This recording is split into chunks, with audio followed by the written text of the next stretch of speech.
അസ്സലാമു അലൈക്കും വറഹ്മത്തുള്ളാഹി വബറകാതുഹു. അൽഹംദുലില്ലാഹി സുമ്മൽ ഹംദുലില്ലാഹ്.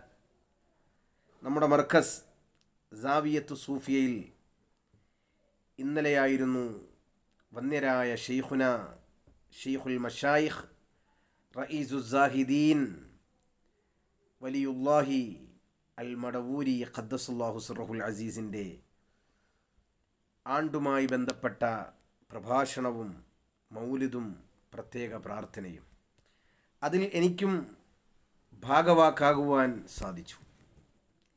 എന്താണിപ്പോൾ ഒരു മൗലിദിൽ പങ്കെടുത്തതിൻ്റെ പേരിൽ, ഒരു ദുആയ്ക്ക് ആമീൻ പറഞ്ഞതിൻ്റെ പേരിൽ ഒരു വീഡിയോ എന്ന് സ്വാഭാവികമായും നമ്മളിൽ പലർക്കും സംശയം ജനിച്ചേക്കാം.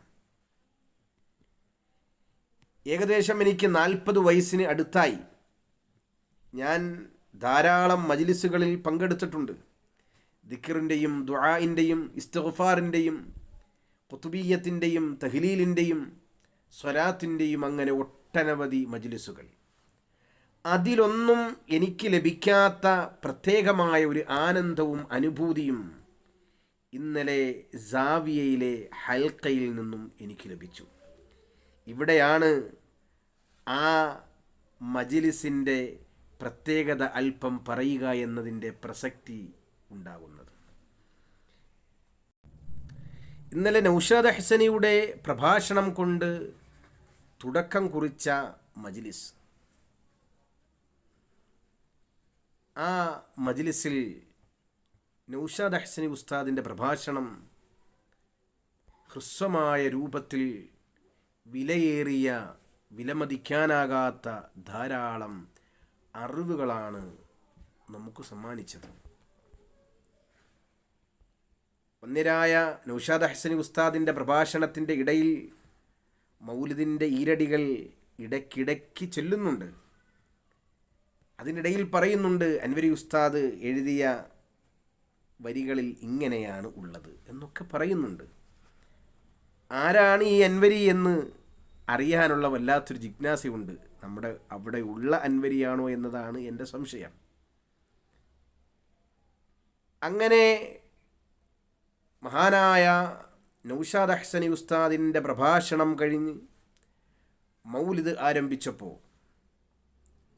ആ മൗലിദിൻ്റെ ഇടയിൽ വന്യരായ ഷെയ്ഖുന കയറി വന്നു. ആ വരവും പോക്കുമൊക്കെ പ്രത്യേക ഒരു ആനന്ദമാണ്. അവിടുത്തെ മാനരസങ്ങളൊക്കെ പ്രത്യേക ഒരു രസമാണ്. ഒന്നും ഒരു അഭിനയമല്ല, അല്ല, നാച്ചുറലായിട്ടുള്ള മാനരസങ്ങളാണ്. ഞാനൊരു ഹോജയാണെന്നോ ഞാനൊരു വലിയ സംഭവമാണെന്നോ തോന്നിക്കാതെ ആ ഹൽക്കയോടുള്ള പരിപൂർണമായ വിശ്വാസവും സ്നേഹവും പ്രകടിപ്പിക്കുമാറാണ് മഹാനായ ഷെയ്ഖുന ആ സദസ്സിലേക്ക് കയറി വരുന്നത്. അങ്ങനെ വന്ന് വന്യരായ ഷെയ്ഖുന ബെയ്ത്ത് തുടങ്ങി, മൗലിദിലെ ബെയ്ത്ത് തുടങ്ങി. ആ ബെയ്ത്ത് അവസാനിക്കുമ്പോൾ വന്യരായ ഷെയ്ഖുനയുടെ വിലയേറിയ വലിയൊരു സാരോപദേശം. ഒരു ഷെയ്ഖ് തൻ്റെ മുരീദുകൾക്ക് എങ്ങനെയാണ് തർബിയത്ത് ചെയ്യേണ്ടത് എന്ന ആ വ്യക്തവും കൃത്യവുമായ രൂപമാണ് ഇന്നലത്തെ ആ സാരോപദേശത്തിൽ തെളിഞ്ഞു നിന്നത്. വന്യരായ ഷെയ്ഖുന ഉപദേശിക്കുന്നത്, എല്ലാവരും നന്നാകണം, ഒരാളും ദുനിയാവിന് വേണ്ടി പരസ്പരം വഴക്കിടാൻ പാടില്ല, എന്നാൽ ദീനിൻ്റെ വിഷയത്തിൽ ഒരാളോടും ഒരു വിട്ടുവീഴ്ചയും ചെയ്യാനും പാടില്ല. സുന്നത്തുകൾ കൊണ്ട് അള്ളാഹുവിലേക്ക് അടുക്കണം, ഔലിയാക്കളെ സ്നേഹിച്ച് അള്ളാഹുവിലേക്ക് അടുക്കണം.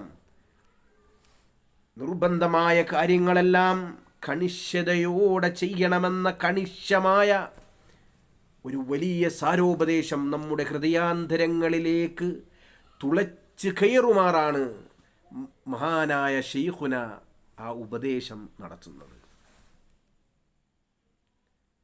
അങ്ങനെ ഉപദേശങ്ങളെല്ലാം നടത്തി മഹാനവറുകൾ പ്രാർത്ഥനയിലേക്ക് കടന്നു. ഞാൻ എൻ്റെ ചുറ്റുപാടും ഇരുന്ന എൻ്റെ സാവിയ സുഹൃത്തുക്കളെ ഒന്ന് ഞാൻ നോക്കുമ്പോൾ ഓരോ കുഞ്ഞുമക്കളും കണ്ണിൽ ഈറനണിഞ്ഞ് ആ പ്രഭാഷണവും ദുആയുമൊക്കെ സാഗൂതം കേട്ടിരിക്കുകയാണ്. എല്ലാവരും സാധുക്കളാണ്, ആരും സമ്പന്നരല്ല. എന്നാൽ സമ്പന്നർ ഇല്ല എന്നല്ല അതിൻ്റെ അർത്ഥം, സമ്പന്നർ ഉണ്ട്.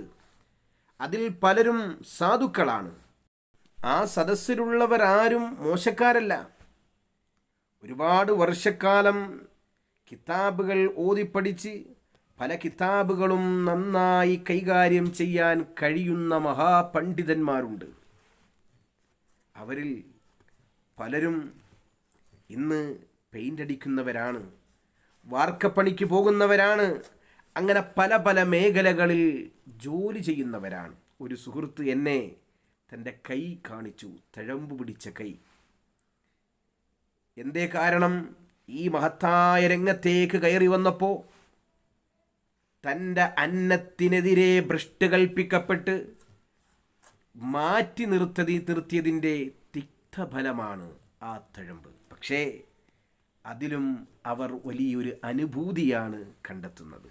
കാരണം അവർ പ്രതിനിധാനം ചെയ്യുന്ന രംഗം, മേഖല, അത് വലിയ പാരമ്യതയിലുള്ളതാണ് എന്ന് പരമമായ വിശ്വാസമാണ് അവർക്കുള്ളത്.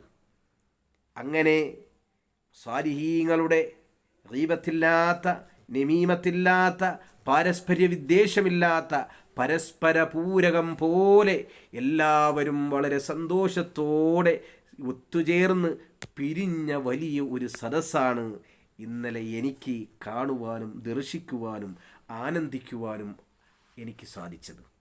അല്ലാഹു സുബ്ഹാനഹു വ തആല നമ്മളെയൊക്കെ അതിൻ്റെ അഖിലുകാരായി മരണം വരെ അല്ലാഹു ഉറപ്പിച്ച് നിർത്തട്ടെ. മഅസ്സലാമ. അസ്സലാമു അലൈക്കും വറഹ്മത്തുള്ളാഹി വബറകാതുഹു.